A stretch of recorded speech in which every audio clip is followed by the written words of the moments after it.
ಮೊದಲನೇದಾಗಿ ನನ್ನ ಹೊಸ ವರ್ಷದ ಸಂದೇಶದಲ್ಲಿ ನಾನು ಆರಿಸಿಕೊಂಡಿರ್ತಕ್ಕಂಥ ಭಾಗ ಯೋಹಾನನು ಬರೆದ ಸುವಾರ್ತೆ 20ನೇ ಅಧ್ಯಾಯ 26ನೇ ವಚನ ಎಂಬುದಾಗಿ ನಾನು ಈಗಾಗಲೇ ತಿಳಿಸಿದ್ದೇನೆ. ಯೋಹಾನನು ಬರೆದ ಸುವಾರ್ತೆ 20ನೇ ಅಧ್ಯಾಯ 26ನೇ ವಚನ ಎಂಬುದಾಗಿ ಹೇಳುವಾಗ 2026ನೇ ಇಸ್ವಿ ಎಂಬುದಾಗಿ ನಾವು ಅದನ್ನ ಒಂದು ಸ್ವಲ್ಪ ಹೊತ್ತು ನಾವು ಅದನ್ನ ನಾವು ಮನಸ್ಸಲ್ಲಿ ಇಟ್ಟುಕೊಳ್ಳೋಣ. ಅದಕ್ಕಿಂತಲೂ ಹಿಂದೆ ನಾವು ನೋಡುವಾಗ ನಾನು ಕಳೆದ ಸಾರಿ 2025ನೇ ಇಸ್ವಿಗೆ ಸಂಬಂಧಪಟ್ಟ ಹಾಗೆ ನಾನು ಒಂದು ವಚನವನ್ನ ನಾನು ವಾಗ್ದಾನದ ವಚನವಾಗಿ ನಾನು ತೆಗೆದುಕೊಂಡಿದ್ದೆ.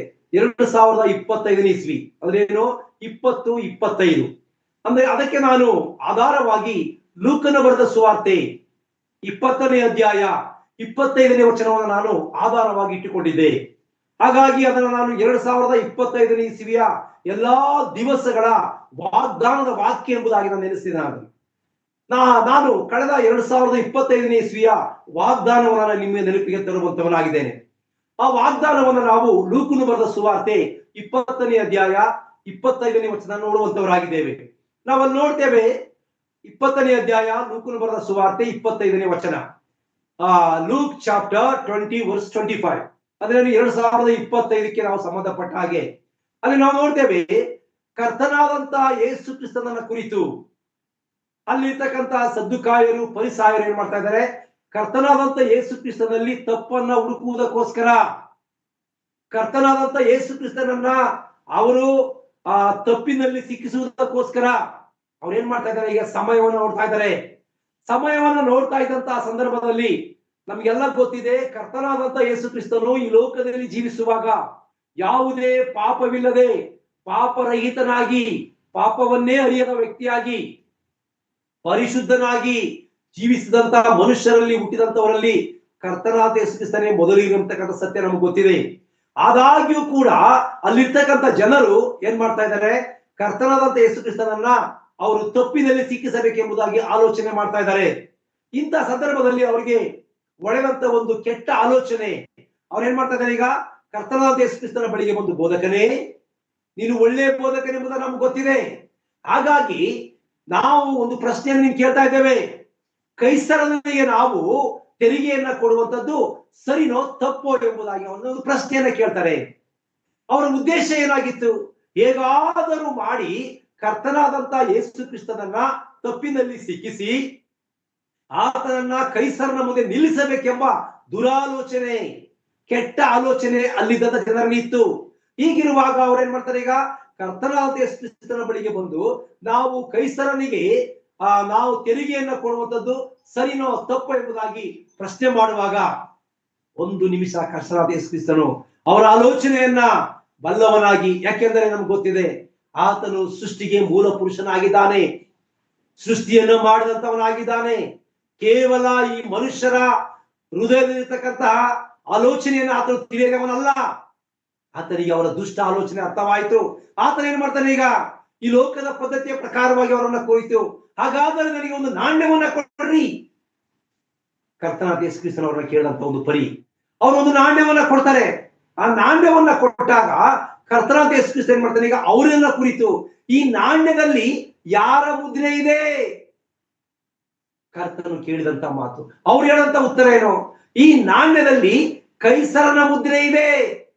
ಈಗ ಬಹಳ ಸ್ಪಷ್ಟವಾಗಿ ನನ್ನ ದೇವರು ಅವರಿಗೆ ಉತ್ತರವನ್ನ ಕೊಡ್ತಾ ಇದ್ದಾನೆ. ಹಾಗಾದರೆ 25ನೇ ವಚನ, ನೀವು ಕೈಸರನದನ್ನ ಕೈಸರಿಗೆ ಕೊಡಿರಿ, ದೇವರದನ್ನ ದೇವರಿಗೆ ಕೊಡಿ ಎಂಬುದಾಗಿ ಆತನು ಅವರಿಗೆ, ಹಾಗಾದರೆ ಕೈಸರದನ್ನು ಕೈಸರನಿಗೆ ಕೊಡಿರಿ, ದೇವರದನ್ನು ದೇವರಿಗೆ ಕೊಡಿರಿ ಎಂದು ಹೇಳಿದನು.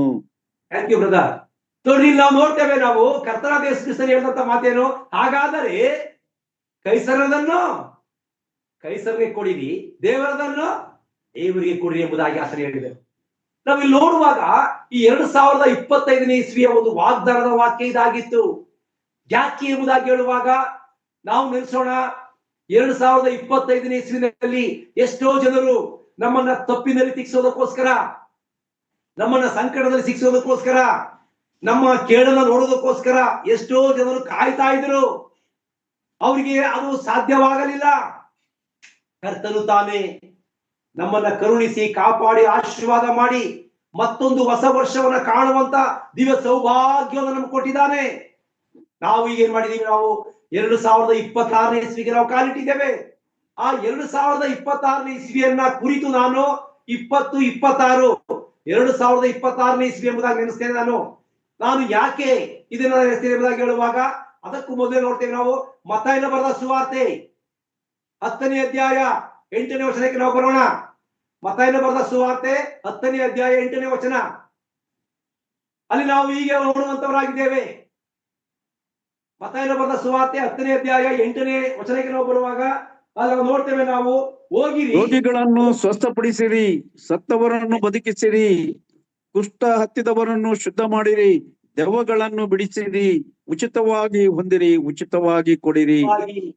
ನೋಡ್ರಿ, ನಾವು ನೋಡ್ತೇವೆ ಈ ಮತ್ತಾಯ ಬರೆದ ಸುವಾರ್ತೆ 10ನೇ ಅಧ್ಯಾಯ 8ನೇ ವಚನಕ್ಕೆ ನಾವು ಬರುವ ಅಲ್ಲಿ ರೋಗಿಗಳನ್ನ ಸ್ವಸ್ಥ ಮಾಡ್ರಿ, ನಮಗೆ ಆತನು ಅಧಿಕಾರವನ್ನ ಕೊಡ್ತಾ ಇದ್ದಾನೆ. ಅದನ್ನೇ ಆಧಾರವಾಗಿ ಇಟ್ಕೊಂಡು 108 ಅನ್ನುವಂತಹ ಒಂದು ವಾಹನವನ್ನು ನೋಡ್ತಾ ಇದ್ದೇವೆ ನಾವು. ನಮ್ಗೆಲ್ಲ ಗೊತ್ತಿದೆ 108 ವಾಹನ ಅಂದ್ರೇನು, 10 8. ಮತ್ತಾಯ ಬರೆದ ಸುವಾರ್ತೆ 10ನೇ ಅಧ್ಯಾಯ 8ನೇ ವಚನವನ್ನ ಆಧಾರವಾಗಿ ಇಟ್ಕೊಂಡು 108ನೇ ಆ ಆಂಬುಲೆನ್ಸ್ ಅನ್ನ ತಯಾರು ಮಾಡಿದ್ದಾರೆ. ಅದರ ಉದ್ದೇಶ ಏನು? ರೋಗಿಗಳನ್ನ ಸ್ವಸ್ಥ ಮಾಡುವಂಥದ್ದು. ಒಂದು ವೇಳೆ ಆ ಕಡೆಯ ಕ್ಷಣದಲ್ಲಿರ್ತಕ್ಕಂಥವರಿಗೆ ಆಕ್ಸಿಜನ್ ಕೊಟ್ಟು ಅವರನ್ನ ಗುಣಪಡಿಸ್ತಕ್ಕಂಥ ಒಂದು ಕಾರ್ಯವನ್ನ ದೇವರು ಈ ಮೂಲಕ ಮಾಡಿದ್ದಾನೆ. ಸೊ ಅದೇ ಪ್ರಕಾರವಾಗಿ ನಾ ಏನ್ ಮಾಡಿದ್ದೀನಿ ಈಗ, ಅದೇ 2026 ಅಂದ್ರೇನು, 2026ನೇ ಇಸ್ವಿಗೆ ಅನುಕೂಲವಾಗುವ ರೀತಿಯಲ್ಲಿ ನಾನು ಒಂದು ವಚನ ನಿಮಗೆ ನಾನು ತೋರಿಸುವಂತವನಾಗಿದ್ದೇನೆ. ಅದಕ್ಕಿಂತ ಮುಂಚೆ ನಾನು ಮತ್ತೊಂದು ವಿಷಯ ನಾನು ನಿಮಗೆ ತಿಳಿಸಕ್ಕೆ ಇಷ್ಟಪಡ್ತೇನೆ. 2020ನೇ ಇಸ್ವಿ ಅಂದ್ರೇನು, 2020 ನಾವು ಯೋಹಾನ ಬರೆದ ಸುವಾರ್ತೆ 20ನೇ ಅಧ್ಯಾಯ 20ನೇ ವಚನಕ್ಕೆ ನಾವು ಬರುವಾಗ ಅಲ್ಲಿ ನಾವು ನೋಡ್ತೇವೆ, ನಾವು ಯೋಹಾನ ಬರೆದ ಸುವಾರ್ತೆ 20ನೇ ಅಧ್ಯಾಯ 20ನೇ ವಚನಕ್ಕೆ ನಾವು ಬರುವಾಗ ಅಲ್ಲಿ ಹೇಳಿದ ಮೇಲೆ ಅವರಿಗೆ ತನ್ನ ಕೈಗಳನ್ನು ಪಕ್ಕೆಯನ್ನು ತೋರಿಸಿದನು. ಶಿಷ್ಯರು ಸ್ವಾಮಿಯನ್ನು ನೋಡಿದ್ದರಿಂದ ಸಂತೋಷಪಟ್ಟರು. ಯೇಸು ಅವರಿಗೆ, ನಿಮಗೆ ಸಮಾಧಾನವಾಗಲಿ ಎಂದು ತಿರುಗಿ ಹೇಳಿ, ಕರ್ತನಾದಂತ ಯೇಸು ಕ್ರಿಸ್ತನು ತಾನೇ 2020ನೇ ಇಸ್ವಿನಲ್ಲಿ ನಮಗೆ ಕೊಟ್ಟಂತ ಒಂದು ವಾಗ್ದಾನ. ಆ ವಾಗ್ದಾನದ ಮುಖಾಂತರವಾಗಿ ಕರ್ತನಾದ ಯೇಸು ಕ್ರಿಸ್ತನು ಹೇಳ್ತಾನೆ, ನಿಮಗೆ ಸಮಾಧಾನವಾಗಲಿ ಎಂಬುದಾಗಿ ಹೇಳಿದನು. ನಾನು ಈ ಒಂದು ಸಂದೇಶವನ್ನ 2020ನೇ ಇಸ್ವಿನಲ್ಲಿ ಕೊಟ್ಟೆ. ನಾನು 2020ನೇ ಇಸ್ವಿನಲ್ಲಿ ಯೋಹಾನ ಬರೆದ ಸುವಾರ್ತೆ 20ನೇ ಅಧ್ಯಾಯ 20ನೇ ವಚನವನ್ನು ಆಧಾರವಾಗಿ ಇಟ್ಕೊಂಡು ಈ ವರ್ಷವು ಸಮಾಧಾನವನ್ನು ಕೊಡುವಂತ ವರ್ಷ ಎಂಬುದಾಗಿ ನಾನು ಸಂದೇಶವನ್ನು ಕೊಟ್ಟೆ. ಆದರೆ ಅನ್ಫಾರ್ಚುನೇಟ್ಲಿ ಏನಾಗಿತ್ತು, 2019ನೇ ಇಸ್ವಿನಲ್ಲಿ ಕೋವಿಡ್ ಬಂತು. ಆ ಕೋವಿಡ್ ಬಂದು 2020ನೇ ಇಸ್ವಿಗೆ ಏನಾಯ್ತು, ಅದು ಕಂಟಿನ್ಯೂ ಆಯ್ತು. ಆ ಮುಂದುವರೆದ ಭಾಗದಲ್ಲಿ ಅನೇಕರು ಈ ಲೋಕವನ್ನು ಬಿಟ್ಟು ಹೋದ್ರು. ಅದಾದ ನಂತರ ನಾವು ಡಿಸೆಂಬರ್ ತಿಂಗಳಿಗೆ ನಾವು ಬಂದಾಗ ಒಬ್ಬ ಸಹೋದರನ ಕುರಿತು, ಬ್ರದರ್, ನೀವು ಪ್ರಾರಂಭದ ಜೂನ್ ತಿಂಗಳ ಜನವರಿ ತಿಂಗಳಲ್ಲಿ ನೀವು ವಾಕ್ಯ ಸಂದೇಶವನ್ನು ಕೊಟ್ಟು ಈ ವರ್ಷ 2020ನೇ ಇಸ್ವಿ ಬಹಳ ಸಮಾಧಾನದ ವರ್ಷ, ನಿಮಗೆ ಸಮಾಧಾನವಾಗಲಿ ಎಂಬುದಾಗಿ ಹೇಳಿದ್ರಿ. ಆದ್ರೆ ಈ ಲೋಕದಲ್ಲಿ ಅಲ್ಲ ಕಲೋಲ ಆಯ್ತಲ್ಲ ಬ್ರದರ್. ಅವ್ರು ನನ್ನನ್ನು ಪ್ರಶ್ನೆ ಮಾಡಿದ್ರು. ಆಗ ಅವ್ರಿಗೆಲ್ಲ ಹೇಳಿದೆ, ಹೌದು ಸಿಸ್ಟರ್, ನಿಜ 2020ನೇ ಇಸ್ವಿ ಕೋವಿಡ್ ಬಂದು ಅನೇಕರು ಗತಿಸಿ ಹೋದರು. ಆದ್ರೂ ಕೂಡ ಆ ಸಮಾಧಾನ ಯಾರಿಗೆ ಗೊತ್ತಾ? ಬದುಕಿರ್ತಕ್ಕಂಥ ನಮಗೆ. ದೇವರು ನನ್ನನ್ನ ನಿಮ್ಮನ್ನ ಆ ಸ್ಥಿತಿಗೆ ತರದೆ ಏನ್ ಮಾಡಿದಾನೆ, ನಮ್ಮನ್ನ ಉಳಿಸಿದ್ದಾನೆ. ಉಳಿಸಿದ್ರಿಂದ ನೋಡಿ, ದೇವರು ಸತ್ತವರಿಗೆ ದೇವರು ಸತ್ತವ್ರಿಗಲ್ಲ, ಬದುಕಿರ್ತಕ್ಕಂಥವ್ರಿಗೆ. ಈಗಾಗಲೇ ಅವರು ಈ ಲೋಕವನ್ನು ಬಿಟ್ಟು ಹೋಗಿದ್ದಾರೆ. ಅವ್ರಿಗೆ ಯಾವ ನೆನಪಿಲ್ಲ, ಯಾವ ಆಶೀರ್ವಾದಗಳು ಕೂಡ ಇರೋದಿಲ್ಲ ಸತ್ತ ಮೇಲೆ. ಆದರೆ ಬದುಕಿರ್ತಕ್ಕಂಥ ನಮಗೆ ಸಮಾಧಾನ, ಆಶೀರ್ವಾದ ಎಲ್ಲವೂ ದೊರಕುವಂತದ್ದಾಗಿದೆ. ಹಾಗಾಗಿ ನಾವು ನೋಡ್ತೇವೆ 2020ನೇ ಇಸ್ವಿಯಲ್ಲೇನೋ ಯೋಹಾನ ಬರೆದ ಸುವಾರ್ತೆ 20ನೇ ಅಧ್ಯಾಯ 20ನೇ ವಚನಕ್ಕೆ ನಾವು ಬರುವಾಗ ಅಲ್ಲಿ ನಾವು ನೋಡ್ತೇವೆ, ಕರ್ತನಾದಂತ ಯೇಸು ಕ್ರಿಸ್ತನನ್ನ ಶಿಲುಬೆಗೆ ಹಾಕಿ ಆತನನ್ನ ಸಮಾಧಿಯನ್ನ ಮಾಡಿದ್ದಾರೆ. ಸಮಾಧಿಯನ್ನ ಮಾಡಿ ಕರ್ತನಾದ ಯೇಸು ಕ್ರಿಸ್ತನು ಎಬ್ಬಿಸಲ್ಪಡ್ತಾನೆ ಅಂತಕ್ಕಂಥ ವಿಚಾರ ಎಲ್ಲರಿಗೂ ಗೊತ್ತಿದೆ. ನಾವು ನೋಡ್ತೇವೆ, ಕರ್ತನಾದ ಯೇಸು ಕ್ರಿಸ್ತನ ಶಿಷ್ಯರಲ್ಲಿ ಈಗ ಎಷ್ಟು ಜನ ಸಿದ್ಧರಿದ್ದಾರೆ? 11 ಜನ ಶಿಷ್ಯರಿದ್ದಾರೆ. ಆ 11 ಜನ ಶಿಷ್ಯರಲ್ಲಿ ಈಗ ಅಲ್ಲಿ ಆ ತೋಮನಿಲ್ಲ. ಆ ತೋಮನ ಬಿಟ್ಟು 10 ಜನ ಶಿಷ್ಯರು ಏನ್ ಮಾಡಿದ್ದಾರೆ, ಈಗ ಒಂದು ಮನೆಯಲ್ಲಿ ಬಾಗಿಲು ಹಾಕೊಂಡಿದ್ದಾರೆ. ಯಾಕೆ ಎಂಬುದಾಗಿ ಹೇಳುವಾಗ, ರೋಮ್ ಸರ್ಕಾರ ಕಠಿಣವಾದ ಒಂದು ಸರ್ಕಾರವಾಗಿತ್ತು. ಒಂದು ವೇಳೆ ಈಗ ಕರ್ತನಾದ ಯೇಸು ಕ್ರಿಸ್ತನು ಅವ್ರ ಜೊತೆನಿಲ್ಲ, ಕರ್ತನಾದಂತ ಯೇಸು ಕ್ರಿಸ್ತನು ಅವ್ರ ಜೊತೆಗಿರುವಾಗ ಅವ್ರಿಗೆ ಯಾವುದೇ ಸಮಸ್ಯೆಗಳಿರ್ಲಿಲ್ಲ, ಯಾವುದೇ ಕೊರತೆಗಳಿರ್ಲಿಲ್ಲ. ಊಟದ ಕೊರತೆ ಆಗ್ಲಿ, ನಿದ್ರೆಯ ಕೊರತೆ, ಯಾವ ಕೊರತೆಗಳು ಕೂಡ ಅವ್ರಿಗಿರ್ಲಿಲ್ಲ. ಹೀಗಿರುವಾಗ ಅವರು ಬಹಳ ಸಂತೋಷವಾಗಿ ಸಮೃದ್ಧಿಯಾಗಿ ಜೀವಿಸ್ತಾ ಇದ್ರು. ಒಂದು ದಿನ ಅನ್ಫಾರ್ಚುನೇಟ್ಲಿ ಯೇಸು ಕ್ರಿಸ್ತನು ಇಲ್ಲ, ಅವ್ರಿಗೆ ಅದನ್ನು ಊಹಿಸ್ಕೊಳ್ಳೋಕ್ಕೂ ಆಗ್ತಾ ಇಲ್ಲ. ಜೊತೆಗೆ ಆ ಒಂದು ರೋಮ್ ಸರ್ಕಾರದ ಭಯ, ಅಯ್ಯೋ ನಮ್ಮ ಸ್ಥಿತಿಗತಿಗಳು ಏನಾಗ್ತದೋ, ನಮ್ಗೆ ಏನಾಗ್ತದೆ, ನಮ್ಮನ್ನು ಏನ್ ಮಾಡ್ತಾರೋ, ನಮ್ಮನ್ನ ಸೆರೆಮನೆಯಲ್ಲಿ ಹಾಕ್ತಾರೋ, ನಮ್ಮನ್ನ ಕೊಲೆ ಮಾಡ್ತಾರೋ, ಈ ರೀತಿಯ ಆಲೋಚನೆಯಲ್ಲಿ ಅವರು ದುಃಖದಿಂದ, ಕಣ್ಣೀರಿನಿಂದ, ಸಂಕಟದಿಂದ ಅವರೆಲ್ಲ ಒಂದು ಮನೆಯಲ್ಲಿ ಕೂತಿದ್ದಾರೆ. ಆ ಕುಳಿತಿರುವಾಗ ಕರ್ತನಾದಂತ ಯೇಸು ಕ್ರಿಸ್ತನು ತಾನೇ ಅವರ ಮಧ್ಯದಲ್ಲಿ ಪ್ರತ್ಯಕ್ಷನಾಗಿ ಅವರಿಗೆ ಕೊಟ್ಟಂತ ಒಂದು ಆಲೋಚನೆ, ಅವರಿಗೆ ಕೊಟ್ಟಂತ ಒಂದು ವಾಗ್ದಾನ, ನಿಮಗೆ ಸಮಾಧಾನವಾಗಲಿ ಎಂಬುದಾಗಿ. ನೋಡಿ, ಕರ್ತನು ತಾನೇ ಅವರೆಲ್ಲರನ್ನ ಕುರಿತು ನಿಮಗೆ ಸಮಾಧಾನವಾಗಲಿ ಎಂಬುದಾಗಿ ಹೇಳಿದನು. ಆ ಸಮಾಧಾನವನ್ನು ಅವರು ಹೊಂದಿದರು. ಆ ಸಮಾಧಾನ ಹೊಂದಲಿಕ್ಕೆ ಅವ್ರ ಜೊತೆಗೆ ಇಸ್ಕರಿಯೋತ ಇರ್ಲಿಲ್ಲ. ಅವನು ಈ ಲೋಕವನ್ನು ಬಿಟ್ಟು ಹೋಗಿದ್ದ, ಅವನು ಉರುಳು ಹಾಕೊಂಡು ಸತ್ತಿದ್ದ. ಆದರೆ ಉಳಿದಿರ್ತಕ್ಕಂಥ ಎಲ್ಲಾ ಶಿಷ್ಯರಿಗೂ ಆ ಸಮಾಧಾನ ಅದು ದೊರಕಿತು. ಅದಾದ ನಂತರ ನೋಡ್ತೇವೆ ನಾವು, ಅಲ್ಲಿಗೆ ಅವರಿಗೆ ಕನ್ಫರ್ಮ್ ಆಯ್ತು, ಕರ್ತನಾದ ಯೇಸು ಕ್ರಿಸ್ತನು ಈ ಲೋಕದಲ್ಲಿ ಮತ್ತೆ ಆತನು ಎದ್ದು ಬಂದಿರತಕ್ಕಂಥ ಸತ್ಯ ಅವ್ರಿಗೆ ಗೊತ್ತಾಯ್ತು. ಈಗ ಅವರು ತೋಮನನ್ನ ಕುರಿತು ಏನ್ ಮಾಡ್ತಾರೆ, ನಾವು ಸ್ವಾಮಿಯನ್ನು ನೋಡಿದೆವು, ಸ್ವಾಮಿ ನಮ್ಮನ್ನ ಹತ್ರ ಬಂದು ನಮ್ಮನ್ನ ಆಶೀರ್ವಾದ ಮಾಡಿದ್ರು, ನಾವು ಆತನ ಸಲ್ಲಿಸ್ತೇವೆ ಅಂತ ಹೇಳುವಾಗ ತೋಮನ್ ಹೇಳ್ತಾನೆ, ಇಲ್ಲ, ನಾನು ನಂಬೋದಿಲ್ಲ. ಕರ್ತನಾದ ಯೇಸು ಕ್ರಿಸ್ತನನ್ನ ನಾನು ಕಣ್ಣಾರೆ ನೋಡ್ಬೇಕು, ಆತನ ಕೈಗಳಿಗೆ ಆಗಿರ್ತಕ್ಕಂಥ ಗಾಯಗಳನ್ನ ನೋಡ್ಬೇಕು, ಆತನ ಪಕ್ಕೆಗಾಗಿರ್ತಕ್ಕಂಥ ಗಾಯಗಳನ್ನು ನೋಡ್ಬೇಕು, ಆತನನ್ನ ಮುಟ್ಟಿ ನೋಡ್ಬೇಕು, ಆಗ ಮಾತ್ರ ನಾನು ನಂಬುವಂತನಾಗ್ತೇನೆ ಎಂಬುದಾಗಿ ಆತನು ಅಪನಂಬಿಕೆಯಿಂದ ಆತನು ಹೇಳಿದನು. ಎಲ್ಲಿ? ಯೋಹಾನ ಬರೆದ ಸುವಾರ್ತೆ 20ನೇ ಅಧ್ಯಾಯ 20ನೇ ವಚನದಲ್ಲಿ. ಅದಾದ ನಂತರ ನೋಡ್ತೀವಿ ನಾವು 26ನೇ ವಚನಕ್ಕೆ ನಾವು ಬರುವಾಗ, 26ನೇ ವಚನ ನಾವು ಬರ್ತೀವಿ. ಯೋಹಾನ ಬರೆದ ಸುವಾರ್ತೆ 20ನೇ ಅಧ್ಯಾಯ 26ನೇ ವಚನಕ್ಕೆ ನಾವು ಬರುವಾಗ 2026 ಆಗ್ತದೆ. ಅಂದ್ರೆ 2026 ಇಸ್ವಿಗೆ ಸಂಬಂಧಪಟ್ಟ ಹಾಗೆ ಯೋಹಾನ ಬರೆದ ಸುವಾರ್ತೆ 20ನೇ ಅಧ್ಯಾಯ 26ನೇ ವಚನಕ್ಕೆ ನಾವು ಬರುವಾಗ ಅಲ್ಲಿ ನಾವು ನೋಡ್ತೇವೆ, ಈಗ ಆ ಶಿಷ್ಯರ ಜೊತೆಗೆ ತೋಮನು ಇದ್ದಾನೆ. ತೋಮನಿರುವಾಗ ಅಲ್ಲಿ ಕರ್ತನಾದಂತ ಯೇಸು ಕ್ರಿಸ್ತನು ಪ್ರತ್ಯಕ್ಷನಾಗಿ ಅವರಿಗೆ ಮತ್ತೊಮ್ಮೆ ಹೇಳುವಂತ ಮಾತು, ನಿಮಗೆ ಸಮಾಧಾನವಾಗಲಿ ಎಂಬುದಾಗಿ. ನನ್ನ ಪ್ರಿಯ ದೇವಜನರೇ, 2026ನೇ ಇಸ್ವಿ ನಮಗೂ ಕೂಡ ಸಮಾಧಾನವಾಗಲಿ ಎಂಬುದಾಗಿ ಕರ್ತನು ತಾನೇ ವಾಗ್ದಾನದ ಮೂಲಕ ಈ ದಿನ ನಮ್ಮೊಟ್ಟಿಗೆ ಮಾತನಾಡುವಂತವನಾಗಿದ್ದಾನೆ. 2025 ದೇಶದಲ್ಲಿ ಅನೇಕ ದುಃಖಗಳು, ಸಂಕಟಗಳು, ಚಿಂತೆಗಳು, ಭಾರಗಳು, ಅನಾರೋಗ್ಯಗಳು ನಮ್ಮನ್ನು ಬಾಧಿಸಿರಬಹುದು. ಎಷ್ಟೋ ಸಾರಿ ನಾವು ನೋಡುವಾಗ ನಾವು ಅನೇಕ ಆಕಸ್ಮಿಕಗಳಿಗೆ ನಾವು ತುತ್ತಾಗಿದ್ದೇವೆ.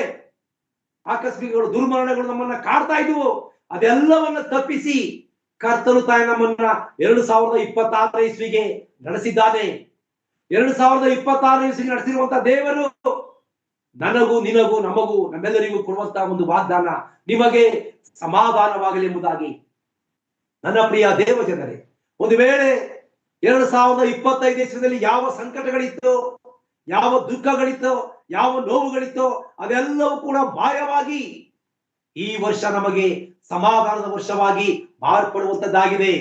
ಯಾಕೆ ಎಂಬುದಾಗಿ ಹೇಳುವಾಗ ಕರ್ತನು ನಮ್ಮನ್ನ ಜೀವಿತರ ಸಂಖ್ಯೆಯಲ್ಲಿ ಎಣಿಕೆ ಮಾಡಿದ್ದಾನೆ.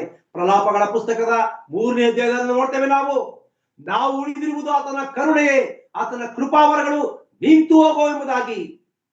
ನನ್ನ ಪ್ರಿಯ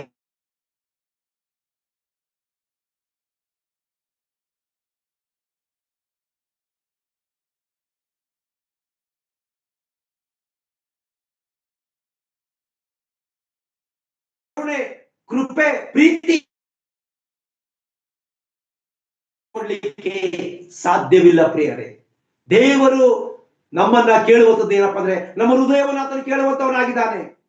ಒಂದು ವೇಳೆ 2025 ಇಸ್ವಿದಲ್ಲಿ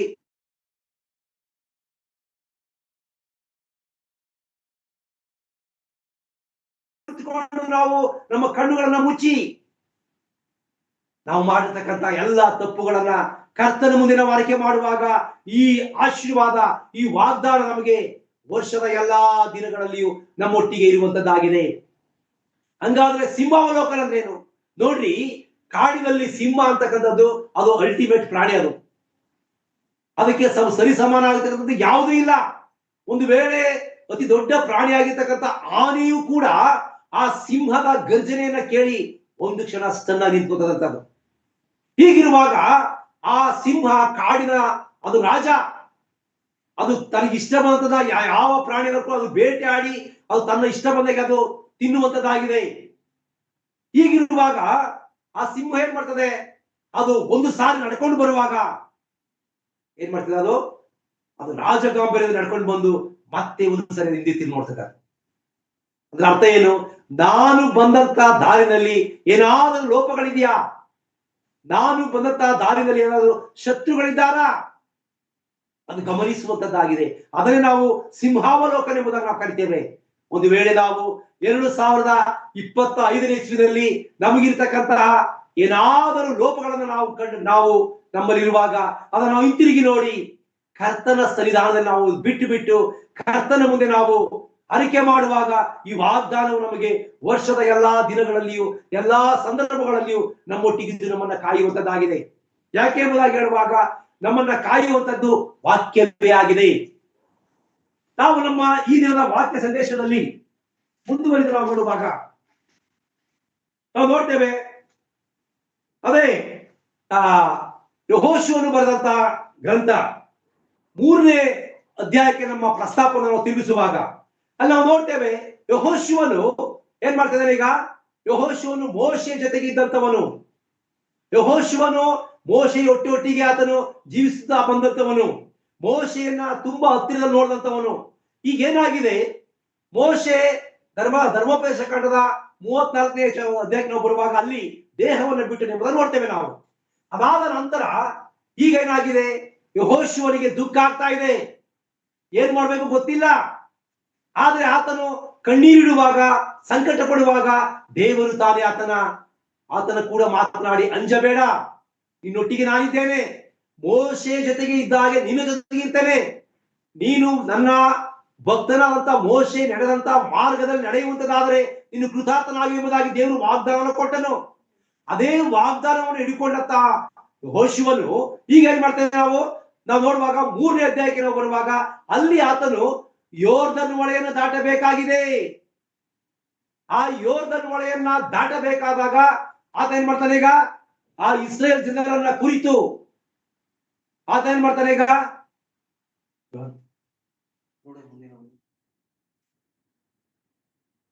ಇಸ್ರೇಲ್ ಜನರನ್ನ ಕುರಿತು ಆತನು ಈಗ ಆತ ಏನ್ ಮಾಡ್ತಾನೆ, ಈಗ ಇಸ್ರೇಲ್ ಜನರಿಗೆ ಆತನು ಒಂದು ಆಜ್ಞೆಯನ್ನು ಹೊರಡಿಸ್ತಾ ಇದ್ದಾನೆ. ಆತನು ಎಲ್ಲಾ ಜನರನ್ನ ಕುರಿತು ನೀವು ನಾಳೆ ಸಿದ್ಧರಾಗಬೇಕು.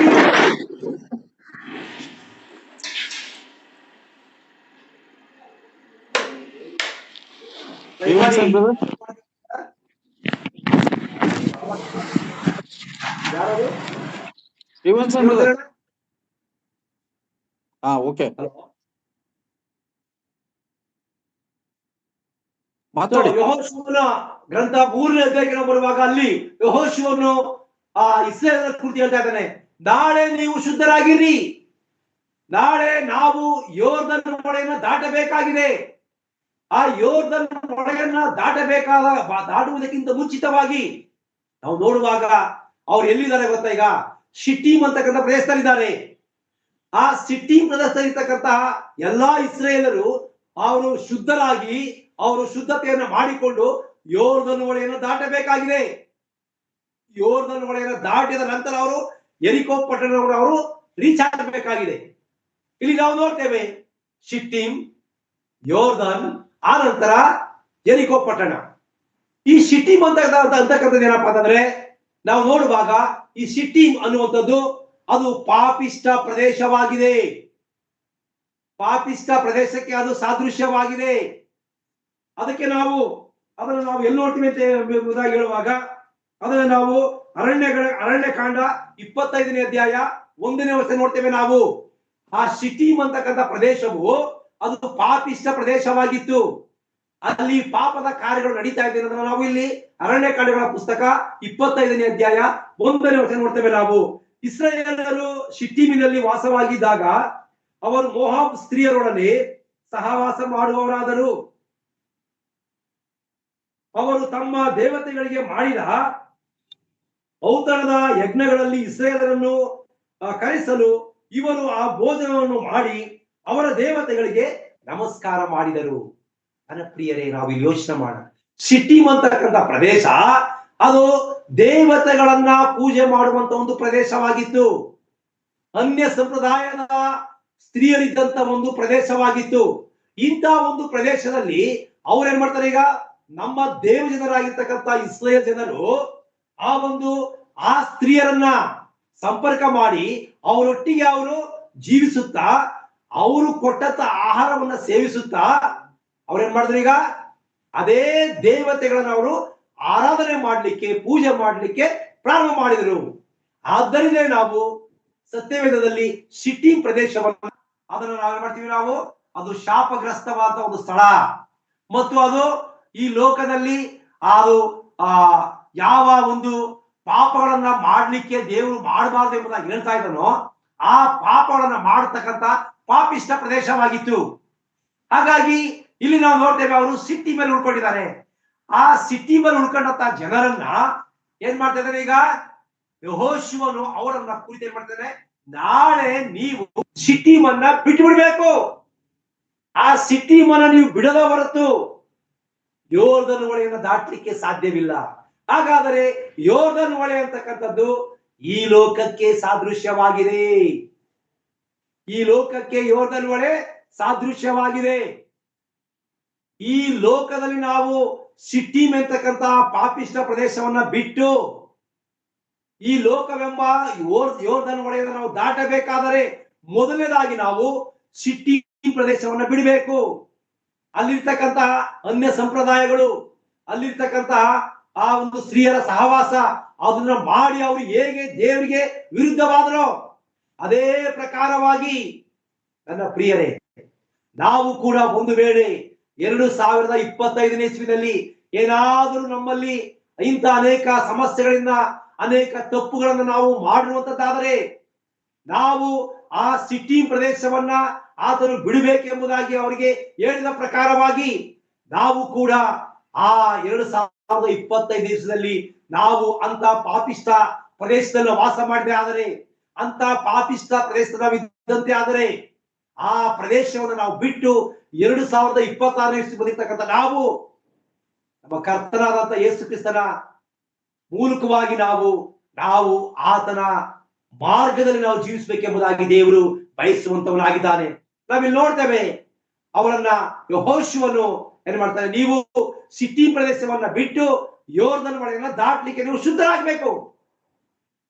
ಪ್ರತಿಯೊಬ್ಬರು ಕೂಡ ಅವರ ಆ ಒಂದು ಪಾಪಿಷ್ಟ ಪ್ರದೇಶವನ್ನ ಬಿಟ್ಟು ಅವ್ರೇನ್ ನೋಡ್ಬೇಕೀಗ ಶುದ್ಧರಾಗಬೇಕು. ಅವರು ಶುದ್ಧರಾಗ್ತಾ ಇದ್ದಾರೆ.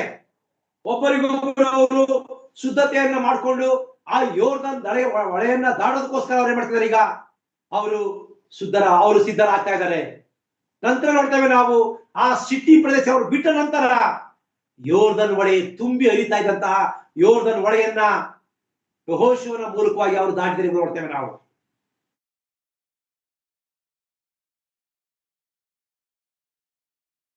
ಅವನೊಟ್ಟಿಗೆ ಮೋಶೆ ಇದ್ದ, ಅವನೊಟ್ಟಿಗೆ ಅನೇಕ ಹಿರಿಯರಿದ್ದರು. ಈಗ ನೋಡ್ತೀವಿ ನಾವು ಅಲ್ಲಿ ಯಾರು ಕೂಡ ಇಲ್ಲ. ಅಲ್ಲಿ ಯೆಹೋಶುವನ ಒಬ್ಬರಿ ಜನರನ್ನ ಕಾಲೇವರ ಜೊತೆಗೆ ಅವರನ್ನ ದಾಟಿಸಬೇಕಾಗಿದೆ. ಅವನೊಟ್ಟಿಗೆ ದೇವರಿದ್ದಾನೆ. ನನ್ನ ಪ್ರಿಯರೇ, 2025 ಇಸ್ವಿದಲ್ಲಿ ನಮ್ಮ ಕುಟುಂಬದಲ್ಲಿ ಅನೇಕ ಹಿರಿಯರು ಈ ಲೋಕವನ್ನು ಬಿಟ್ಟು ಹೋಗಿರ್ಬೋದು.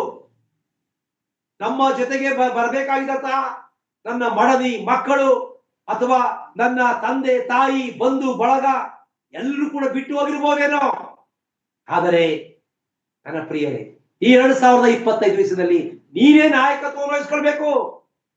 ನೀನೇ 2025ನೇ ಇಸ್ವಿಯ ಎಲ್ಲಾ ಸಂಕಟಗಳನ್ನ, ದುಃಖಗಳನ್ನ ನೀನು ಕರ್ತನಿಗೆ ಒಪ್ಪಿಸಿ 2026 ಇಸ್ವಿನಲ್ಲಿ ನೀನ್ ಹೇಳಬೇಕಾಗಿದೆ, ದೇವರ ಮುಂದೆ ನೀನು ಸಾರಥ್ಯವನ್ನ ವಹಿಸ್ಕೊಳ್ಬೇಕಾಗಿದೆ ಎಂಬುದಾಗಿ ಈ ವಾಗ್ದಾನ ನಮಗೆ ತಿಳಿಸ್ತಾ ಇದೆ.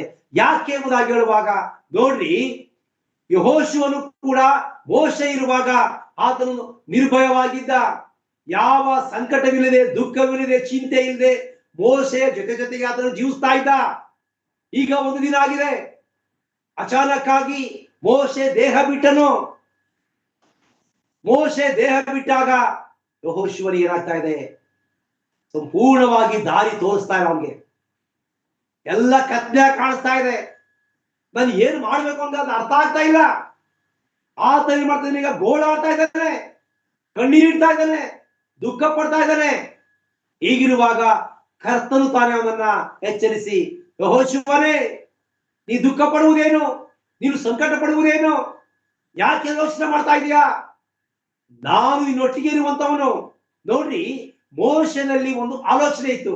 ಆತನು ನನ್ನ ಕರ್ತನ ಕುರಿತು ಯಾವಾಗಲೂ ಹೇಳ್ತಾ ಇದ್ದ, ಕರ್ತನೇ, ಯೆಹೋವನೇ, ನೀನು ನನ್ನ ಜೊತೆಗೆ, ನೀನು ನನ್ನ ಜೊತೆಗೆ, ನಮ್ಮ ಜೊತೆಗೆ ಬರಲಿಲ್ಲ ಅಂದ್ರೆ ನಾವು ಪ್ರಯಾಣವನ್ನ ಪ್ರಾರಂಭ ಮಾಡೋದಿಲ್ಲ. ಆತನು ಯಾವಾಗಲೂ ಕೂಡ ಕರ್ತನನ್ನ ಆಹ್ವಾನ ಮಾಡುವಂತವನಾಗಿದ್ದನು. ಆ ಕರ್ತನನ್ನ ಆಹ್ವಾನ ಮಾಡಿ ಆತನೊಟ್ಟಿಗೆ ಆತನನ್ನು ಯಾವಾಗಲೂ ಆತನ ಮುಂದೆ ನಡೆಸ್ಕೊಂಡು ಹೋಗ್ತಾ ಇದ್ದನು. ನನ್ನ ಪ್ರಿಯ ದೇವಜನರೇ, ಅದೇ ಕಾರ್ಯವನ್ನ ಯೆಹೋಶುವನು ಮಾಡಬೇಕೆಂಬುದಾಗಿ ಕರ್ತನು ಬಯಸಿದನು. ಯೆಹೋಶುವನನ್ನ ಕುರಿತು, ಹೇಳು, ನೀನು ನನ್ನ ಕರ್ತನ ನನ್ನ ಮೋಶೆಯ ಮಾರ್ಗದಲ್ಲಿ ನಡೆಯುವುದನ್ನು ನೀನು ಕೂಡ ಕೃತಾರ್ಥನಾಗುವೆ ಎಂಬುದಾಗಿ ದೇವರು ಹೇಳಿದಂತ ಮಾತಿಗೆ ಆತನು, ದೇವರ ವಾಗ್ದಾನಕ್ಕೆ ಆತನು ಕಿವಿಗೊಟ್ಟನು. ಆದ ನಂತರ ಆತನು ಎದ್ದು ನಿಂತು ನಾಯಕತ್ವವನ್ನು ವಹಿಸಿಕೊಂಡನು. ನೋಡ್ರಿ, ಅಲ್ಲಿ ಆ 20 ಲಕ್ಷಕ್ಕೂ ಹೆಚ್ಚು ಜನರಲ್ಲಿ ನಾವು ನೋಡ್ತೇವೆ, ಯಾರು ಕೂಡ ಹಿರಿಯರು ಆ ಒಂದು ವಾಗ್ದಾನ ದೇಶವನ್ನು ಅವರು ತಲುಪಲಿಲ್ಲ. ನನ್ನ ಪ್ರಿಯರೇ, ಯಾಕೆ ತಲುಪಲಿಲ್ಲ ಎಂಬುದಾಗಿ ಹೇಳುವಾಗ ಅವರ ಮೊಂಡುತನ, ಅವರ ದೇವರಿಗೆ ವಿರುದ್ಧವಾದ ಕಾರ್ಯಗಳು ಅವರನ್ನ ಅಲ್ಲೇ ನಿಲ್ಲಿಸಿ ಬಿಟ್ಟವು. ಈಗ ನೋಡುವಾಗ ಯೆಹೋಶುವನು ಮತ್ತು ಕಾಲೇಬನು ಇಬ್ರೇ, ಅದರಲ್ಲಿ ಯೆಹೋಶುವನು ನಾಯಕತ್ವವನ್ನ ವಹಿಸಿಕೊಂಡವನಾಗಿದ್ದಾನೆ. ಈಗ ಅವನಿಗೆ ಅರ್ಥ ಆಯ್ತು, ಮೋಶೆ ಇಳಿದಿದ್ದರೂ ಕೂಡ ಮೋಶೆ ಯಾವ ದೇವರನ್ನ ಸೇವಿಸ್ತಾ ಇದ್ನೋ ಅದೇ ದೇವರನ್ನ ನಾನು ಕೂಡ ಸೇವಿಸ್ತಾ ಇರೋದ್ರಿಂದ ಮೋಶೆಗೆ ಕೊಟ್ಟಂತಹ ಎಲ್ಲಾ ರೀತಿಯ ಬಲ ಚೈತನ್ಯಗಳನ್ನ ನನ್ನ ಕರ್ತನು ನನಗೇ ಕೊಡುವಂತವನಾಗಿದ್ದಾನೆ ಎಂಬುದಾಗಿ ಯೆಹೋಶುವನಿಗೆ ಎದ್ದನು. ಆತನು ಅನ್ನಪಾನಗಳನ್ನು ತೆಗೆದುಕೊಂಡು ಧೈರ್ಯ ಹೊಂದಿದನು, ಬಲ ಹೊಂದಿದನು. ಈಗ ಹೇಳ್ತಾನೆ ಅವನಿಗೆ, ಎಲ್ಲ ಜನರಿಗೆ, ಇಸ್ರಾಯೇಲರೇ, ನೀವು ಶಿಟ್ಟೀಮ್ ಪ್ರದೇಶವನ್ನು ಬಿಡಬೇಕು. ನೀವು ಒಂದು ವೇಳೆ ನೀವು ಯೋರ್ದನ್ ಹೊಳೆಯನ್ನು ದಾಟಬೇಕಾದ್ರೆ ಶಿಟ್ಟೀಮ್ ಪ್ರದೇಶವನ್ನ ಬಿಟ್ಟು ನಮ್ಮ ಜೊತೆಗೆ ನೀವು ಬರಬೇಕು, ಶುದ್ಧರಾಗಬೇಕು ನೀವು. ಅದಾದ ನಂತರ ನಾವು ಯೆರಿಕೋ ಪಟ್ಟಣ ನಾವು ನೋಡ್ಲಿಕ್ಕೆ ಸಾಧ್ಯ ಎಂಬುದಾಗಿ ಹೇಳ್ತಾನೆ. ನಾವು ನೋಡುವಾಗ ಯೆರಿಕೋ ಪಟ್ಟಣದೇನು, ಅದು ಬಹಳ ಸುಂದರವಾಗಿರ್ತಕ್ಕಂಥ ಒಂದು ಪಟ್ಟಣ. ಅಲ್ಲಿ ಕೋಟೆ ಕೊತ್ತಲುಗಳು ಇದ್ದಂತ ಒಂದು ಪಟ್ಟಣ. ಆ ದೇವರ ಚಿತ್ತಕ್ಕೆ ಇದ್ದಂತ ಒಂದು ಪಟ್ಟಣ ಅದು. ದೇವರು ತನ್ನ ಆ ಒಂದು ವಾಗ್ದತ್ತ ಪ್ರದೇಶವನ್ನ ಕೊಡ್ಲಿಕ್ಕೆ ಇದ್ದಂತ ಒಂದು ಪ್ರದೇಶವಾಗಿತ್ತು ಅದು. ಆ ಪ್ರದೇಶವನ್ನ ಯೆಹೋಶುವನು ಯಾವ ರೀತಿಯ ಒಂದು ಕಷ್ಟವಿಲ್ಲದೆ, ಶ್ರಮವಿಲ್ಲದೆ ಅದನ್ನು ಜಯಿಸಿದನು. ನನ್ನ ಪ್ರಿಯರೇ, ಇಲ್ಲಿ ನಾವು ನೋಡುವಾಗ, ನಾವು ಕೂಡ ಈ ಲೋಕದಲ್ಲಿ ಜೀವಿಸುವಾಗ ಒಂದು ವೇಳೆ ನಾವು ಪಾಪಿಷ್ಟ ಪ್ರದೇಶದಲ್ಲಿ ಜೀವಿಸುತ್ತಾ ಇದ್ದರೆ ಆ ಪಾಪಿಷ್ಟ ಪದ್ಧತಿಗಳನ್ನ, ಪಾಪಿಷ್ಟ ಸಮಯವನ್ನ, ಪಾಪಿಷ್ಟ ಎಲ್ಲಾ ಕಾರ್ಯಗಳನ್ನ ಬಿಟ್ಟು ನಾವು ಯೋರ್ದನ್ ಹೊಳೆ ಇರ್ತಕ್ಕಂಥ ಈ ಲೋಕದ ಯಾತ್ರೆಯಲ್ಲಿ ನಾವು ಕರ್ತನನ್ನು ನಾವು ಆತುಕೊಂಡು ಜೀವಿಸುವಾಗ, ನಾವು ಶುದ್ಧರಾಗಿ ನಾವು ಈ ಲೋಕದಲ್ಲಿ ಜೀವಿಸುವಾಗ ಮತ್ತೆ ನಾವು ಪರಿಶುದ್ಧ ಪಟ್ಟಣವನ್ನು ನೋಡುವಂತವರಾಗಿದ್ದೇವೆ. ನಮ್ಮೆಲ್ಲರ ಆಲೋಚನೆ ಅದೇ ಆಗಿದೆ. ನಮ್ಮೆಲ್ಲರ ಆಲೋಚನೆ ಯಾವುದು? ಪರಿಶುದ್ಧ ಪಟ್ಟಣವನ್ನು ನೋಡ್ಬೇಕೆಂಬುದಾಗಿ.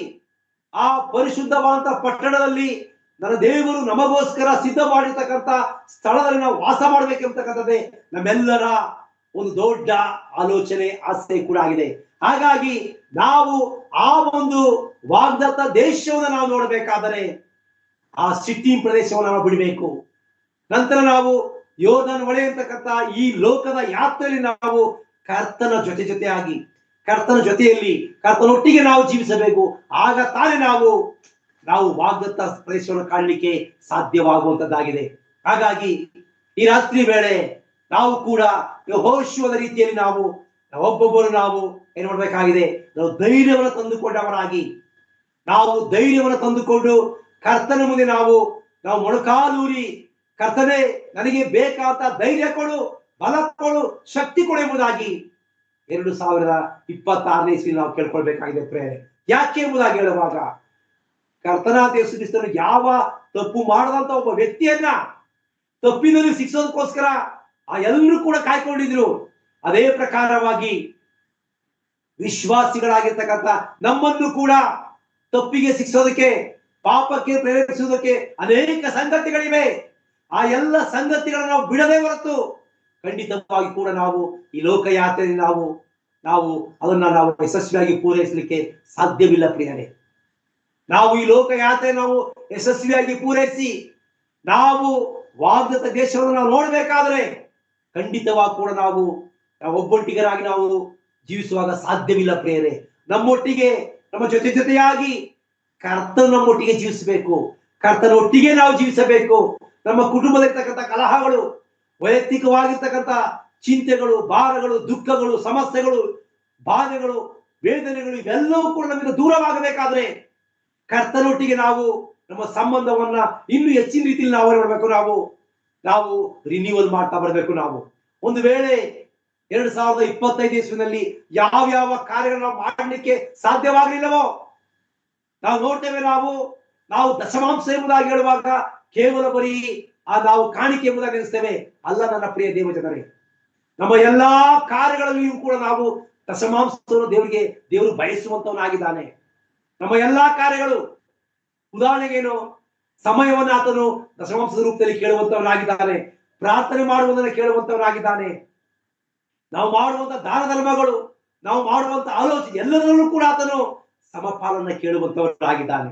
ಹೀಗಿರುವಾಗ ಒಂದು ವೇಳೆ 2025 ಇಸ್ವಿನಲ್ಲಿ ಅನಾರೋಗ್ಯಗಳು ನಮ್ಮನ್ನ ಬಾಧಿಸಿರಬಹುದು, ಸಂಕಟಗಳು ಬಾಧಿಸಿರಬಹುದು, ಸಾಲ, ದುಃಖ, ಚಿಂತೆ, ಭಾರ ಇವೆಲ್ಲವೂ ನಮ್ಮನ್ನ ಬಾಧಿಸಿ ನಮ್ಮನ್ನ ಹಣ್ಣುಗಾಯಿ ನೀರ್ಗಾಯ ಮಾಡಬಹುದು. ಆದರೆ 2026ನೇ ಇಸ್ವಿನಲ್ಲಿ ನನ್ನ ಕರ್ತನಾದ ಯೇಸು ಕ್ರಿಸ್ತನು ತಾನೇ ಆತನು ವಾಗ್ದಾನವನ್ನು ಕೊಡ್ತಾ ಇದ್ದಾನೆ, ನಿಮಗೆ ಸಮಾಧಾನವಾಗಲಿ ಎಂಬುದಾಗಿ ಹೇಳ್ತಾ ಇದ್ದಾನೆ. ಒಂದು ವೇಳೆ ನನ್ನ ಕುಟುಂಬದಲ್ಲಿ, ನಮ್ಮ ಕುಟುಂಬಗಳಲ್ಲಿ, ಯಾರಾದರೂ ಕುಟುಂಬಗಳಲ್ಲಿ ಸಮಾಧಾನವಿಲ್ಲ ಎಂಬುದಾಗಿ ಹೇಳುವಾಗ ಈ ರಾತ್ರಿ ತಾನೇ ಕರ್ತನು ನಿಮ್ಮನ್ನ ಸಂಧಿಸಿ ನಿಮ್ಮ ಕುಟುಂಬದಲ್ಲಿ ನಿಮಗೆ ಆತನು ಸಮಾಧಾನವಾಗಲಿ ಎಂಬುದಾಗಿ ಹೇಳುವಂತವನಾಗಿದ್ದಾನೆ. ಯಾಕೆ ಎಂಬುದಾಗಿ ಹೇಳುವಾಗ, ಒಂದು ಕುಟುಂಬದಲ್ಲಿ ಗಂಡ ಹೆಂಡತಿ ಮಕ್ಕಳಿರುವಾಗ ಪ್ರಾರ್ಥನೆ ಮಾಡುವಾಗ ಒಂದು ವೇಳೆ ಗಂಡನು ಬೇರೆ ಕೆಲಸದಲ್ಲಿರ್ಬೋದು, ಹೆಂಡತಿ ಬೇರೆ ಕೆಲಸದಲ್ಲಿರ್ಬೋದು, ಮಕ್ಕಳು ಬೇರೆ ಕೆಲಸದಲ್ಲಿರ್ಬೋದು. ನಾವು ಕುಟುಂಬ ಪ್ರಾರ್ಥನೆ ಮಾಡುವಾಗ ಒಟ್ಟಾಗಿ ನಾವು ಸೇರಿ ಮಾಡದೇ ಇರ್ತಕ್ಕಂಥ ಅನೇಕ ಪ್ರಸಂಗಗಳಿರ್ತವೆ. ಆದ್ರೆ ನೋಡ್ತೇವೆ, ಆ 12 ಜನ ಶಿಷ್ಯರಲ್ಲಿ ಈಗಾಗಲೇ ಒಬ್ಬನು ತನ್ನ ತಪ್ಪಿನ ಫಲವಾಗಿ ಆತನು ಈ ಲೋಕಯಾತ್ರೆಯನ್ನು ಮುಗಿಸಿದ್ದಾನೆ. 10 ಜನರಿಗೆ ಅರಿವಾಗಿದೆ, 11ನೇನಾಗಿರ್ತಕ್ಕಂಥ ತೋಮನಿಗೆ ಅದು ಅರಿವಾಗಿಲ್ಲ. ಆತನು ಇನ್ನೂ ಸಂದೇಹ ಪಡ್ತಾ ಇದ್ದಾನೆ. ಆ ಸಂದೇಹವನ್ನ ನೀಗಿಸ್ಲಿಕ್ಕೋಸ್ಕರ ನನ್ನ ಕರ್ತನಾದ ಯೇಸು ಕ್ರಿಸ್ತನು ತಾನೇ ಯೋಹಾನನು ಬರೆದ ಸುವಾರ್ತೆ 20ನೇ ಅಧ್ಯಾಯ 26ನೇ ವಚನಕ್ಕೆ ಆತನು ಬಂದು ನಿಮಗೆ ಸಮಾಧಾನವಾಗಲಿ ಎಂಬುದಾಗಿ ಮತ್ತೊಮ್ಮೆ ಆತನು ಆ ವಾಗ್ದಾನವನ್ನು ಕೊಟ್ಟಿದ್ದಾನೆ. ಈಗ ನೋಡ್ತೇವೆ ತೋಮನು ನನ್ನ ಸ್ವಾಮಿ, ನನ್ನ ಕರ್ತನೆ, ನನ್ನ ದೇವರೇ ಎಂಬುದಾಗಿ ಆತನು ಜೋರಾಗಿ ಕಿರಿಚುವಂತವನಾಗಿದ್ದಾನೆ. ನನ್ನ ಸ್ವಾಮಿ ಹೇಳಿದಂತ ಮಾತೇನು, ತೋಮನೇ ನೀ ನೋಡಿ ನಂಬಿದೀಯಾ, ನೋಡದೆ ನಂಬುವನು ಧನ್ಯನೇ ಎಂಬುದಾಗಿ. ನನ್ನ ಪ್ರಿಯರೇ, 2025 ಇಸ್ವಿಯನ್ನು ದಾಟಿ 26ನೇ ಇಸ್ವಿ ನಾವು ಬಂದಿದ್ದೇವೆ. ಒಂದು ವೇಳೆ ಯಾವುದಾದರೂ ವಿಷಯದಲ್ಲಿ ಅನುಮಾನವಿದ್ದರೆ, ನನ್ನ ಕರ್ತನ ವಿಷಯದಲ್ಲಿ ನಮ್ಗೆ ಅನೇಕ ಅನುಮಾನಗಳಿದ್ದರೆ, ಆ ಅನುಮಾನಗಳನ್ನು ನಾವು 2025 ಇಸ್ವಿಗೆ ನಾವು ತಳ್ಳಿಬಿಡೋಣ. 2026ನೇ ಇಸ್ವಿನಲ್ಲಿ ನಾವು ಹೊಸಬರಾಗಿ ಕರ್ತನ ಬಳಿಯಲ್ಲಿ ಹೇಗೆ ಯೆಹೋಶುವನು ಆತನು ಕರ್ತನ ಮುಂದೆ ಮೊರೆ ಇಟ್ಟನೋ ಅದೇ ಮೊರೆಯನ್ನು ನಾವು ಬಿಡುವಾಗ, ಹೇಗೆ ಯೆಹೋಶುವನು ಕರ್ತನನ್ನ ಧರಿಸಿಕೊಂಡನು ಅದೇ ಪ್ರಕಾರ ನಾವು ಧರಿಸಿಕೊಳ್ಳುವಾಗ ಕರ್ತನು ನಮ್ಮೊಟ್ಟಿಗೆ ಇರುವಂತವನಾಗಿದ್ದಾನೆ ಇಲ್ಲ ಎಂಬುದಾಗಿ ಹೇಳುವಾಗ ನಾವು ಆ ಒಂದು ತೋಮನ ರೀತಿಯಲ್ಲೇ ನಾವು ಅನುಮಾನ ಪಡುವಂತ ವ್ಯಕ್ತಿಗಳಾಗ್ತೇವೆ. ಒಂದು ವೇಳೆ ನಾವು ಅಂತ ಒಂದು ಸ್ಥಿತಿಯಲ್ಲಿದ್ದರೆ ನಂತರ ತೋಮನು ಯಾವ ಸ್ಥಿತಿಗೆ ಬಂದ ನಿಮ್ಮನ್ನು ನೋಡುವಾಗ ತೋಮನು ತನ್ನ ಪ್ರಾಣವನ್ನೇ ಕೊಡುವಷ್ಟರ ಮಟ್ಟಿಗೆ ಆತನು ಬದಲಾದನು ಪ್ರಿಯರೇ. ತನ್ನ ಪ್ರಾಣವನ್ನೇ ಕೊಡುವಷ್ಟರ ಮಟ್ಟಿಗೆ ಆತನು ಸಂಪೂರ್ಣವಾಗಿ ಕರ್ತನ ಮುಂದೆ ತನ್ನನ್ನು ತಗ್ಗಿಸಿಕೊಂಡನು ಪ್ರಿಯರೇ. ಆತನಿಗೆ ಮೊದಲು ಕರ್ತನಾದ ಯೇಸು ಕ್ರಿಸ್ತನು ಯಾರೆಂಬುದಾಗಿ ಅರ್ಥವಾಗಲಿಲ್ಲ. ಯಾವಾಗ ಕರ್ತನಾದ ಯೇಸು ಕ್ರಿಸ್ತನು ಆತನಿಗೆ ಆಶೀರ್ವಾದ ನಿಮಗೆ ಸಮಾಧಾನವೆಂಬುದಾಗಿ ಆತನನ್ನ ವಾಗ್ದಾನವನ್ನ ಕೊಟ್ಟನು, ಅದಾದ ನಂತರ ಆತನು ಹಿಂತಿರುಗಿ ನೋಡ್ಲಿಲ್ಲ ಪ್ರಿಯರೇ. ಈ ಲೋಕದಲ್ಲಿ ನಾವು ಜೀವಿಸುವಾಗ ಇಂಥ ಅನೇಕ ಪ್ರಸಂಗಗಳನ್ನು ನಾವು ನೋಡುವಂತವರಾಗಿದ್ದೇವೆ. ನಾವು ಒಬ್ಬ ವ್ಯಕ್ತಿ ನೋಡ್ತೇವೆ, ನಾವು ಒಬ್ಬ ಹುಡುಗ ಇದ್ದ, ಆತನಿಗೆ ತಂದೆ ಇಲ್ಲ. ಆ ತಂದೆ ಇರ್ತಕ್ಕಂಥ ಹುಡುಗ ಏನ್ ಮಾಡ್ತಾನೆ, ಈಗ ಪ್ರತಿ ವಾರವೂ ಕೂಡ ಆತನು ಸಂಡೇ ಕ್ಲಾಸ್ಗೆ ಹೋಗ್ತಾ ಇದ್ದ. ಸಂಡೇ ಕ್ಲಾಸ್ಗೆ ಹೋಗ ತಾಯಿಯವನ್ನ ಸಂಡೇ ಕ್ಲಾಸ್ ಕಳಿಸ್ತಾ ಇದ್ರು. ಆ ಸಂಡೇ ಕ್ಲಾಸ್ಗೆ ಹೋಗುವಾಗ ಆತನಲ್ಲಿ ನಿದ್ರೆಯನ್ನ ಮಾಡ್ತಾ ಇದ್ದ. ಆ ನಿದ್ರೆಯನ್ನ ಮಾಡ್ತಂತ ಸಂದರ್ಭದಲ್ಲಿ ಈಗ ಸಂಡೇ ಕ್ಲಾಸ್ನ ಉಪಾಧ್ಯಾಯರು ಬಂದು ಏನ್ ಮಾಡ್ತಾರೆ, ಅವ್ರ ತಾಯಿಯ ಕುರಿತು, ಅಮ್ಮ ನಿನ್ನ ಮಗನನ್ನ ಸಂಡೇ ಕ್ಲಾಸ್ ಕಳ್ಸಕ್ಕಂತ ಅವಶ್ಯಕತೆ ಇಲ್ಲ. ಯಾಕೆ ಎಂಬುದಾಗಿ ಹೇಳುವಾಗ ಆತನು ಬಂದ್ರು ಒಂದೇ, ಬರಲಿದ್ರು ಒಂದೇ. ಯಾಕೆ ಆತನು ಬಂದು ನಿದ್ರೆ ಮಾಡ್ತಾನೆ ಎಂಬುದಾಗಿ ಹೇಳುವಾಗ ಆ ತಾಯಿ ಅವ್ರಿಗೆ ಹೇಳ್ತಾರೆ, ಅಯ್ಯ ನನಗೆ ಗಂಡ ಇಲ್ಲ, ನನ್ನ ಮಗನು ನನ್ನ ಕಷ್ಟವನ್ನು ತಾಳಲಾರದೆ ಆತನು ಏನ್ ಮಾಡ್ತಾನೆ, ರಾತ್ರಿ ಪಾಳೆಯಲ್ಲಿ ಆತನು ಕೆಲಸ ಮಾಡಿ ಆತನು ನಿದ್ರೆಗೆಟ್ಟು ಆತನು ಬರ್ತಾನೆ. ನನ್ನ ಒತ್ತಾಯದ ಮೇರೆಗೆ ಆತನು ಏನ್ ಮಾಡ್ತಾನೆ, ಸಭೆಗೆ ಆತನು ಬರ್ತಾನೆ. ನಾನು ಅವನು ಒತ್ತಾಯ ಮಾಡಿ ಸಂಡೇ ಸ್ಕೂಲ್ ಕಳಿಸ್ತೇನೆ, ಅವನ್ನ ದಯಮಾಡಿ ಅವನಿಗೆ ವಾಕ್ಯವನ್ನು ತಿಳಿಸ್ಕೊಡಿ ಎಂಬುದಾಗಿ ಹೇಳುವಾಗ ಆ ಸಂಡೇ ಸ್ಕೂಲ್ ಟೀಚರ್ ಏನ್ ಮಾಡ್ತಾರೆ, ಅವನು ಎಲ್ಲಿ ಕೆಲಸ ಮಾಡ್ತಾನೆ ಎಂಬುದಾಗಿ ಕೇಳ್ಕೊಂಡು ಅವನ ಹತ್ರ ಹೋಗ್ತಾರೆ. ಒಂದು ರಾತ್ರಿ ಅವನನ್ನು ಸಂಧಿಸುವಾಗ ಅವ್ರು ನೋಡ್ತಾರೆ, ಅವನು ಒಂದು ಚಪ್ಪಲಿ ಅಂಗಡಿಯಲ್ಲಿ ಅವನು ಕೆಲಸ ಮಾಡ್ತಾ ಇದ್ದ. ಆ ಚಪ್ಪಲಿ ಅಂಗಡಿಯ ಆ ಒಂದು ಮಾಲೀಕರನ್ನ ಕುರಿತು ಅವರು ಕೇಳಿ ಅವನನ್ನು ಸಂಧಿಸುವಾಗ ಅವನು ಕೆಳಗಡೆ ಆ ಚಪ್ಪಲಿ ಅಂಗಡಿನಲ್ಲಿ ಆತನು ಸ್ಟಾಕ್ ಅನ್ನ ಬರ್ಕೊಂಡು ಕೆಲಸ ಮಾಡುವಂತ ಒಬ್ಬ ವ್ಯಕ್ತಿ ಆಗಿದ್ದ. ಆತನನ್ನ ಕುರಿತು ಅವರು ದುಃಖದಿಂದ ಪ್ರಾರ್ಥನೆ ಮಾಡಿ ಅವನಿಗೆ ದೇವರ ವಾಕ್ಯವನ್ನ ಅವ್ರಿಗೆ ಹೇಳ್ಕೊಡ್ತಾರೆ. ಅದಾದ ನಂತರ ಆತನು ದೇವರ ವಾಕ್ಯದಲ್ಲಿ ಮುಂದೆ ಬಂದನು. ಆತನ ಮುಂದೆ ಆತನ ಸಂದೇಶಗಳಿಂದ ಇಡೀ ಅಮೆರಿಕ ಮತ್ತು ಇಂಗ್ಲೆಂಡ್ ದೇಶ ನಡುಗಿ ಹೋಯಿತು ಪ್ರಿಯರೇ. ಆತನು ಯಾರು ಅಲ್ಲ, ಆ ಬಾಲಕ ಯಾರು ಅಲ್ಲ, ಆತನೇ ಡಿ.ಎಲ್. ಮೋಡಿ ಎಂಬುದಾಗಿ. ಆ ಮೋಡಿ ಅಂತಕ್ಕಂಥವ್ರು ಏನ್ ಮಾಡ್ತಾರೆ, ಇಡೀ ಅಮೆರಿಕ ಮತ್ತು ಇಂಗ್ಲೆಂಡ್ ದೇಶವನ್ನ ಅವ್ರು ನಡುಗಿಸಿ ಬಿಟ್ಟರು ತಮ್ಮ ವಾಕ್ಯದ ಮೂಲಕವಾಗಿ. ನನ್ನ ಪ್ರಿಯ ದೇವ ಜನರೇ, ಈ ರಾತ್ರಿ ವೇಳೆ ನಮ್ಮ ಕುಟುಂಬಗಳಲ್ಲಿಯೂ ಕೂಡ ಇಂಥ ಅನೇಕ ಸಮಸ್ಯೆಗಳಿರ್ಬೋದು, ಅಂತ ದುಃಖಗಳಿರ್ಬೋದು, ಅಂತ ಚಿಂತೆಗಳಿರ್ಬೋದು. ಒಂದು ವೇಳೆ ನಮ್ಮ ಮಕ್ಕಳು ನಮ್ಮ ಮಾತುಗಳನ್ನ ಕೇಳದೆ ಪ್ರಾರ್ಥನೆಯಲ್ಲಿ ಅವರು ಐಕ್ಯರಾಗದೆ ಇರ್ಬೋದು. ಒಂದು ವೇಳೆ ನಮಗೆ ಆ ಒಂದು ಸಾಲದ ಸಮಸ್ಯೆ ಇರ್ಬೋದು. ಒಂದು ವೇಳೆ ನಾವು ಮನೆಯನ್ನ ಕಟ್ಟಿ ಅದು ಅರ್ಧ ನಿಂತಿರ್ಬೋದು. ಇವೆಲ್ಲವೂ ಕೂಡ ಸಮಸ್ಯೆಗಳಾಗಿರ್ತವೆ. ಇದ್ಯಾವುದು ಕೂಡ ನಮಗೆ ಮುಖ್ಯವಲ್ಲ ಪ್ರಿಯರೇ. ಕರ್ತನ ಬಳಿಯಲ್ಲಿ ನಾವು ಬಂದು ಕರ್ತನ ನಾವು ಆತುಕೊಂಡವರಾಗಿ, ನಾವು ಕರ್ತನನ್ನ ನಾವು ನಮ್ಮ ಹೃದಯ ರಕ್ಷಕನಾಗಿ ನಾವು ಈಗಾಗಲೇ ಸ್ವೀಕಾರ ಮಾಡಿದ್ದೇವೆ. ಮತ್ತೊಮ್ಮೆ ನಾವು ಕಣ್ಣೀರಿನಿಂದ ನಾವು ಕರ್ತನನ್ನ ಬೇಡಿಕೊಳ್ಳುವಾಗ ಕರ್ತನು ತಾನೇ 2026ನೇ ಇಸ್ವಿನಲ್ಲಿ ಇದೇ ಕ್ಷಣದಲ್ಲಿ, ಇದೇ ನಿಮಿಷದಲ್ಲಿ ನಾವಿರ್ತಕ್ಕಂಥ ಸ್ಥಳದಲ್ಲಿ ಕರ್ತನು ನಮಗೂ ಕೂಡ ಮಗನೇ ಮಗಳೇ ನಿಮಗೆ ಸಮಾಧಾನವಾಗಲಿ, ನಿಮ್ಮ ಕುಟುಂಬಕ್ಕೆ ಸಮಾಧಾನವಾಗಲಿ, ನೀನು ಮಾಡುವಂತ ಕೆಲಸಕ್ಕೆ ಸಮಾಧಾನವಾಗಲಿ ಎಂಬುದಾಗಿ ಕರ್ತನು ತಾನೇ ನಮಗೆ ತಿಳಿಸುವಂತವನಾಗಿದ್ದಾನೆ. ಹಾಗಾಗಿ ಈ ರಾತ್ರಿ ವೇಳೆ 2026ನೇ ಇಸ್ವಿಯ ಈ ಸಂದೇಶವನ್ನ ಕೊಡಬೇಕೆಂಬುದಾಗಿ ನಾನು ಎಷ್ಟೋ ಹರ್ಷವುಳ್ಳವರಾಗಿ ನಿಮ್ಮ ಬಳಿಗೆ ನಾನು ಬಂದೆ. ಸಹೋದರ ಆಗಿರ್ತಕ್ಕಂಥ ಸೈಮನವರು ಅವಕಾಶವನ್ನ ಮಾಡಿಕೊಟ್ಟಿದ್ದಾರೆ. ಕೂಡಿ ಬಂದಿರ್ತಕ್ಕಂಥ ಇಷ್ಟು ಜನರಿಗೆ ನಾನು ನನ್ನ ಕರ್ತನಾದ ಯೇಸು ಕ್ರಿಸ್ತನ ಮೂಲಕವಾಗಿ ವಂದನೆಯನ್ನು ಸಲ್ಲಿಸುವಂತವನಾಗಿದ್ದೇನೆ. ಮತ್ತೆ ಈ ಒಂದು ಸಂದರ್ಭದಲ್ಲಿ ಕರ್ತನು ತಾನು ಈ ವಾಗ್ದಾನದ ಮೂಲಕ ಆ ವರ್ಷದ ಎಲ್ಲಾ ದಿನಗಳಲ್ಲಿಯೂ ನಮಗೆ ಬೇಕಾದ ಸಮಾಧಾನವನ್ನು, ಶಾಂತಿಯನ್ನು ಒದಗಿಸಿಕೊಟ್ಟು ಆತ ನಮಗೆ ನಡೆಸಲಿ. ಯಾಕೆಂದರೆ ನಾವು ಸೇವಿಸ್ತಾ ಇರ್ತಕ್ಕಂಥ ದೇವರು ಸಮಾಧಾನದ ಪ್ರಭು ಆಗಿದ್ದಾನೆ. ಆ ಸಮಾಧಾನವನ್ನು ನಾವೆಲ್ಲರೂ ಹೊಂದಿಕೊಳ್ಳುವುದಾಗಿ ಹೇಳ್ತಾ ಮತ್ತೊಮ್ಮೆ ತಮ್ಮೆಲ್ಲರಿಗೂ ಹೊಂದಿಸ್ತಾ ನನ್ನ ಪ್ರಸ್ತಾಪವನ್ನು ಮುಗಿಸುವಂತವನಾಗಿದ್ದೇನೆ. ಕರ್ತನ ನಾಮದಲ್ಲಿ ತಮ್ಮೆಲ್ಲರಿಗೂ ಹೊಂದಿಸುವಂತವನಾಗಿದ್ದೇನೆ.